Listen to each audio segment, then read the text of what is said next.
Hello, and welcome back to Oolykee Gaming, welcome back to another episode of Workers and Resources Soviet Republic Mod Monday. Today we have a Polish pack, we have some cathedrals or churches, and we have some bus stops.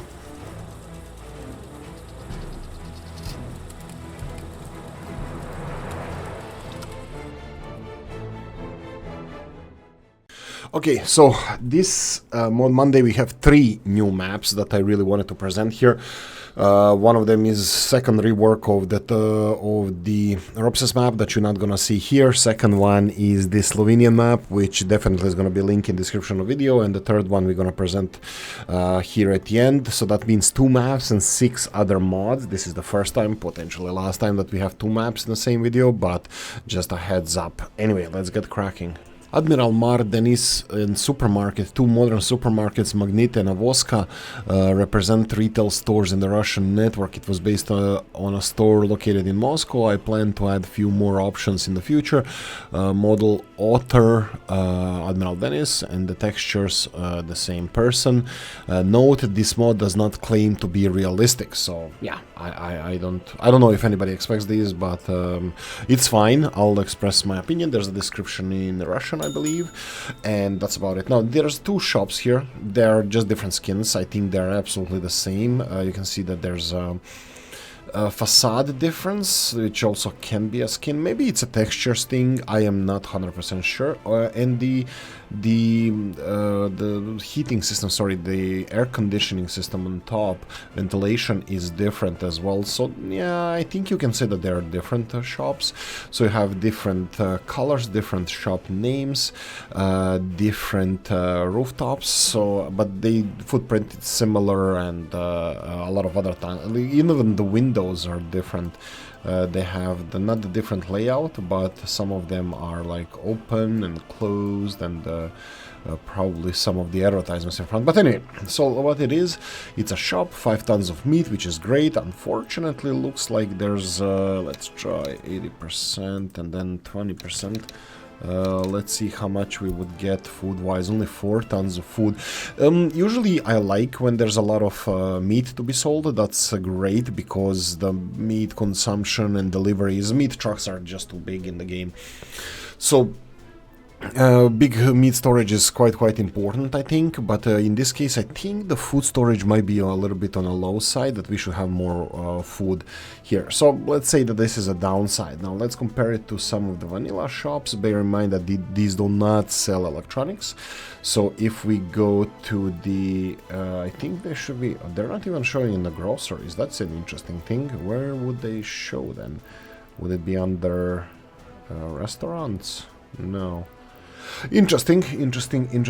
We're gonna cover this shortly, but let's compare the prices. So we have the price tag of these bad boys is 7,600 rubles, which can service 60 people. These ones are more people for more or less the same amount of money, so I think it's quite realistic. There's nothing cheaty. It doesn't seem to be anything cheaty with this mod. Anyway, for more details, link in the description of the video.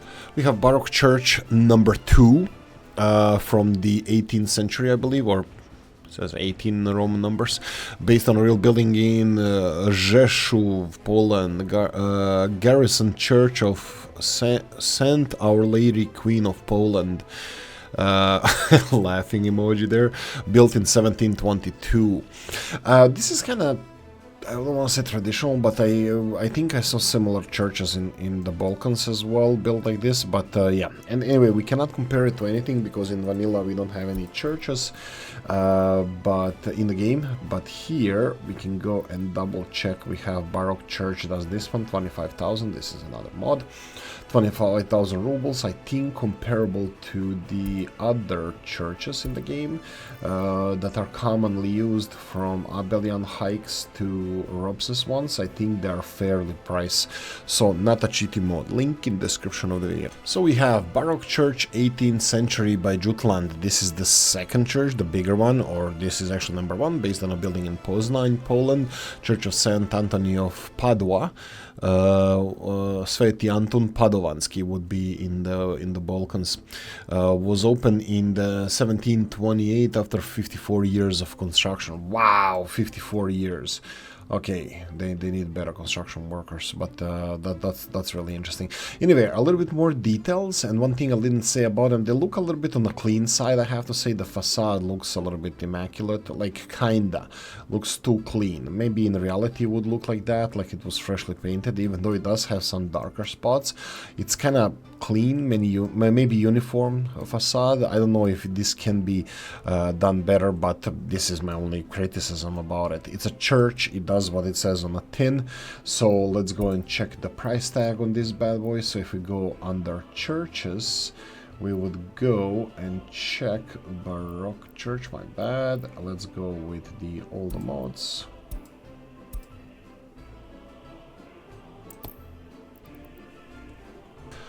Right, we have the Baroque Church, 18th century, 103,500 rubles, which is definitely not a cheaty mod, it's quite big one. Anyway, for more details, link in description of video. Raskolnikov and the 5 Lenin Stelas, a collection of small Lenin mosaics with a loyalty of 200 meters and 2%. This is kind of fair. It's not my mod, only I added loyalty to this. The original, there's a link of the Railing Gaming.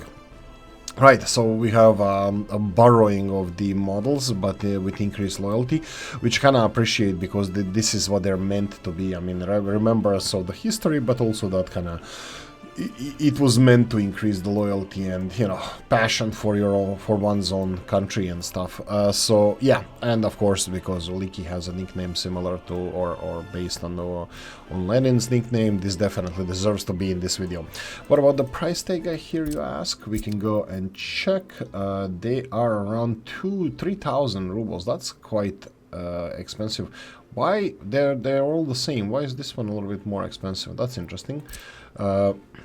That's the one over here. It's the same size, but the price is different. Maybe they used some weird colors, rare colors. So this one looks the most detailed one. But anyway, let's compare it to the vanilla ones. As you can see here, these are the Lenin ones, 200 meters, and okay, now it says 150 meters. Description says 200 meters. Okay, sure, let's go with that. And we have something similar, 11,000 rubles. These are 2,000 rubles. This is 3,000 rubles. Do we have anything 14,000? They are a little bit cheaper than equivalent, but it's Lenin, you know. Can you blame them? Link in the description of the video. We have Polish residential pack, 19th and 20th century Lubartowska by Jutland. Pack of Polish buildings from late 19th, early 20th century. All buildings are based on the real ones located in Lubartowska Street in Lublin, Poland. Contains distinct corner buildings, various heights, 5 variations. Standalone 4-story block of 2 residentials in a row, and block of 3 residentials in a row, 4 variations. So what does it mean, all of this? So we have, as you can see here, this is a block of 2 residential buildings in a row. This is block of 3 residential buildings in a row. The left half is only 1 building, and then we have here 3 residentials in a row, and then we have again the same, and here I'm not gonna do it in the same way. We have 1, 2, 3 corner buildings, and this is not a corner building. This should be standalone 4-story building, the one on the left, and this one should be I have no idea. This could be corner one, but we already have, oh no, we have corner buildings 5, so this is meant to be corner building as well. Yeah, as you can see here. Okay, so we have 5 corner buildings, and oh, we have these kind of buildings in the Balkans as well. This reminds me of my hometown. Anyway, right, so what about the price tag? Here we ask. Usually it's quite realistic. So we have Jutland's Lubartowska, 75 people. This is 16 for 12,000 rubles. Yeah, this is definitely, straight away from the bat, this is not a cheaty mod. Please have higher quality of flats. Unfortunately, it's 68%. It's a keeper for me, but this is disgustingly low. I mean, you can renovate it. This will influence happiness and productivity of your people way too much than it should. So yeah, the only downside, I know it should be, it's a 19th century building and stuff, but they can be renovated to fit the modern standards, which the game doesn't allow. Anyway, for more details, link in the description video. Admiral Mar Denis and the bus stops, regular bus stops, model after a Moscow stop in the late 2010s, model author map Admiral Denis, and the same textures.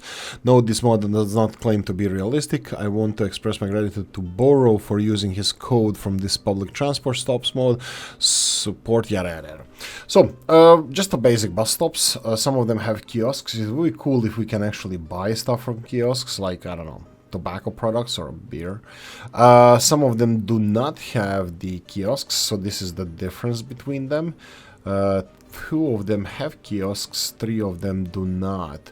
But they seem to be... Oh, no, 3 of them have kiosks. This is on the other side. Cool, cool, cool. So, small little bus stops. Unfortunately, they're not end bus stops. They're just the normal ones. So, if you try to connect them to the... Oh, my bad, my bad. There's 2 of them that are actually end bus stops. This is something that I'm going to be looking into myself because I think I like these. Especially ones with a kiosk. I think it looks like a really cool end station. Cool, cool, cool, cool. Anyway, price tag. We're gonna go and double check this as well.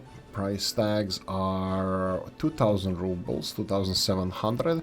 How does it compare to vanilla ones? If we go to the bus stops, it's more expensive, so definitely not a cheaty mod. Link in this. I give you Filozošsko. Post-war start. I think I didn't butcher the name. I hope I didn't butcher the name, but this is top process map, new top process map, and what you can expect here is giant map, and it is. What you can expect further is the rail infrastructure, which you can see already. Again, post-war, a lot of rail infrastructure is destroyed, so you need to be bear in mind that. A lot of these buildings will burn after 10 or 20 years of the game if you don't populate the area and start repairing everything. What can we say about the map? It's absolutely beautiful, as Topros makes it always. Heavy emphasis on the railroad infrastructure. The Topros is a big fan of the rail infrastructure, so we're gonna double check some of these. You can see a lot of sneaky damaged rail infrastructure that needs to be repaired before you continue, and a lot of it, it's okay, this is a dead end of the railroad. This is where everything ends. Okay, let's see the map first. So we have a map. If we go here, it's giant. It's outside of the limits of the actual map. The map represents itself, but you can see that it goes well beyond the current borders. So it's a giant map, as Topros, like I said, usually does it. We have the whole steel industry is already deployed. We have population of around 17,000 people already deployed. Resources under 50%, most of them. I think this is a little bit more. We already have iron mining here. Wow, this is so cool. I didn't even see the iron mine here. So you can see the strip mine, the layer of the dirt, and then goes underground. Okay, so continuing on, we have oil under the sea and very little in the center of the map. Uranium, it's not really in traces. There is something here. Do we have any... No, we just have a path going there to make it a little bit easier for us to get there. And then we have bauxite under 50% as well. So quite challenging. Map is divided in 2 parts by the mountain chain that has this middle low ground passageway between the mountains, but absolutely gorgeous map, something that we're gonna explore and potentially give it a go for a let's play. And we have a second map, which unfortunately doesn't work for me. I cannot load it, but I really want to present it because it's from Yugoslavia. Self-regulatory region of Kranj, that's Slovenia. Self-regulatory region of Socialist Federative Republic of Yugoslavia, Kranj. There's a little bit more details here. Samoupravna jedinica Kranj. Regiona Socijalističke Federativne Republike Yugoslavia. So this is in Serbo-Croatian. Doesn't seem like it's in Slovenian, but it is. Kranj is part of Slovenia. Is a northwestern region of country. Today is Slovenia. The leaders of the Politburo and the Communist Party opted for the state fragmentation, making regions irrelevant and community more relevant. Of course, however, regional pride still exists, and mashing some of the regional feuding folks together, such as Ljubljana, Idrija and Kamnik under Kranj, will result in commoners focusing their worries elsewhere than the need to rule the mighty Yugoslavia. So I don't have more details about this map. You can see here Škorja Luka, we have Pušta, Bukovščica, we have Spodnja Besnica, Okay, I'm gonna stop now because I can't distinguish these. But I love Slovenia. I spend a decent amount of time there. I always have a great time when I visit, and I wish I had more details to present here. But it's Yugoslavian map. It's gonna be in this video. Link in description of the video. Anyway, I hope you enjoyed this one. If you did, press the like button. If you didn't, leave a nasty comment in the comment section. Let me know what you think. Like, share, notification bell, ring it, comment section, hit it. And if you want to support the channel, have the description of the video. Thanks for watching, guys. See you in the next one. Bye bye.